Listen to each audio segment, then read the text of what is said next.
नमस्कार मित्रांनो, आजच्या या व्हिडिओमध्ये आपण निफ्टी ॲनालिसिस करणार आहोत.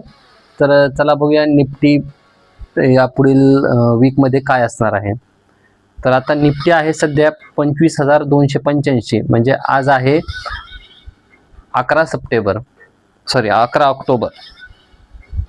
तर आज निफ्टी 11 ऑक्टोबरला आहे, पण त्याआधी 25-26 सप्टेंबरला जेव्हा निफ्टी 24,780 होती, त्यावेळेस मी आपल्या ग्रुपमध्ये सांगितलं होतं की निफ्टी ही 25,300चा टार्गेट देणार आहे, जे की काल फ्रायडेला निफ्टीने 25,300चा टार्गेट दिलेला आहे. आता यापुढे काय होऊ शकतं, तर चला बघूया आपण एकदा निफ्टीचा चार्ट. तर हा आहे निफ्टीचा चार्ट, डेलीचा चार्ट. तर आता काय होऊ शकतं, तर या ठिकाणाहून निफ्टी तुम्हाला एक डाऊनफॉल देऊ शकते.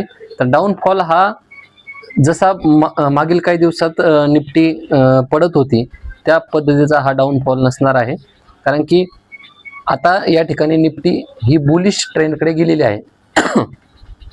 तर तुम्हाला निफ्टी जास्तीत जास्त एक 200 ते 300 पॉईंटचा फॉल देऊ शकते. म्हणजे 200 ते 300 म्हणजे काय, तर त्याचा सपोर्ट आहे 25,080, 24,990 आणि मी या ठिकाणी ग्रीन लाईन केली आहे 24,920. म्हणजे खूप जास्त जरी पडली तरी 24,920. पण कुठून आपला जाऊ शकते निफ्टी, तर या ठिकाणी बघा मी तुम्हाला ॲरो करून दिलंय की 24,990 या ठिकाणावरून ती वापस जाऊ शकते. आणि त्याच्या खाली जर आलीच तर 24,990 पासून तुम्ही फिक्स समजा की तिथून निफ्टी अपट्रेंडला जाणार म्हणजे जाणार. तो हा ॲनालिसिस कधीपर्यंतचा आहे, तर ह्या नेक्स्ट